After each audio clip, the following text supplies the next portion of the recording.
je ne suis pas surpris des sorties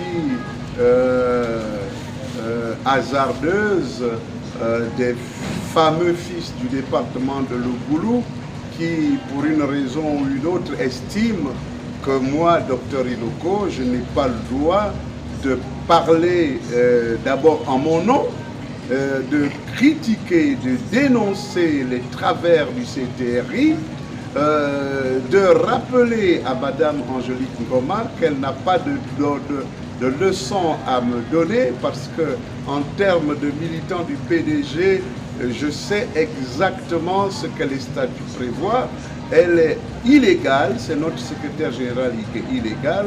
Elle n'avait pas à m'interdire ou à me blâmer ou à, bien sûr, me menacer d'une quelconque sanction éventuelle. Donc, tous ceux qui apparaissent comme étant les membres du bureau politique de Mimongo, qui ont passé leur temps à promouvoir les crimes rituels, regardez bien leur bouille, la réputation est connue, au lieu d'avoir honte parce que je parle en mon nom propre, ils devaient avoir honte d'avoir la réputation de criminel rituel.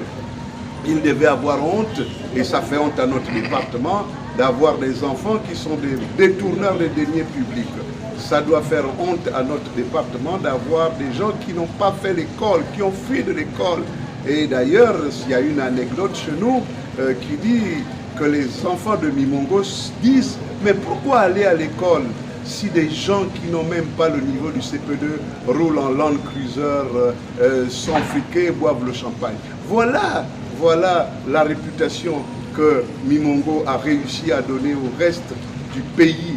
Nous sommes des hommes et des femmes pas sérieux. Qu'est-ce que nous avons s'il ne reste pas au moins critiquer? Le CTRI est arrivé, il a fait son coup d'État. Le président de la transition n'a même pas daigné rendre visite dans le cadre de la tournée républicaine aux populations de Lougoulou.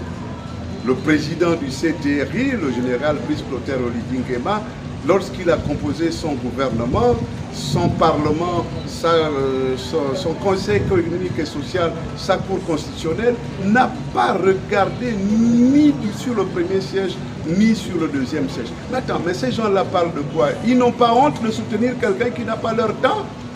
Ils n'ont pas honte? Ils parlent de quelqu'un qui leur fait honte et qui fait honte au département. Mais les voiries de Mimongo, les travaux des voiries de Mimongo, financés par l'État gabonais, pourquoi ils n'ont pas été réalisés? C'est parce que cette bande-là s'est partagée l'argent et nous avons les preuves. Donc, je préfère m'arrêter là. C'est un non-événement. Ce sont des gens qui, à la limite, ne peuvent pas me parler en face et qui choisissent bien sûr les médias. Pourquoi ils ne m'ont pas convoqué? Pourquoi ils ne m'ont pas donné l'information sur la tenue d'une réunion du Parti démocratique gabonais alors que je suis militant du Parti démocratique gabonais? Je suis en train de dire à tout ça, je défie un seul, quiconque peut venir m'affronter sur un plateau de télévision. Je vais les étaler, je vais les laminer. Ils font honte au département. Plutôt que d'être heureux et fiers d'avoir un digne fils qui défend, bien sûr, non pas le département, mais le Gabon, il complote avec, bien sûr, le soutien d'Angélique Ngoma, ce secrétaire général illégal, ce secrétaire général qui a trahi la mémoire du distingué d'Omar Bongo Ndimba, son bienfaiteur. Ils doivent tous se gêner de parler du docteur Stéphane Germain Iloko Boussédi, qui dit que Mimongo, comme tout le Gabon, a été mal géré, a été mal récompensé. Nous avons fait confiance à des hommes et des femmes qui en réalité sont des bourreaux. Mimongo n'a pas d'hôpital. Monsieur, Mimongo n'a pas d'ambulance. Au jour d'aujourd'hui, il n'y a pas d'ambulance à Mimongo. Les deux ambulances Land Cruiser sont sous cale. Les moteurs ont été retirés par ces bandes de voleurs. Et vous parlez d'Iloko qui défend le Gabon, qui ne défend même pas Mimongo. Mimongo n'a pas de route. Mimongo est coupé. il y a la route Les Bamba-Mimongo qui est coupée depuis 2019. Vous ne pouvez pas partir de Les Bamba jusqu'à Mimongo en voiture. Il y a un éboulement. À peine, on vient de trouver une société forestière qui a essayé pour un temps, bien sûr, d'ouvrir la piste d'éléphants entre Mimongo et la limite de Kolamutu et entre Mimongo et la limite de Mbigo. Vous trouvez ça sérieux que des gens qui n'utilisent Mimongo que pour se faire une nomination? Vous trouvez ça normal que des gens qui utilisent Mimongo que pour se faire de l'argent? Ce ne sont même pas des gens sérieux, ils sont tous à la retraite, ils ne payent même pas leur cotisation en tant que membres du bureau politique. C'est quoi les membres du bureau politique?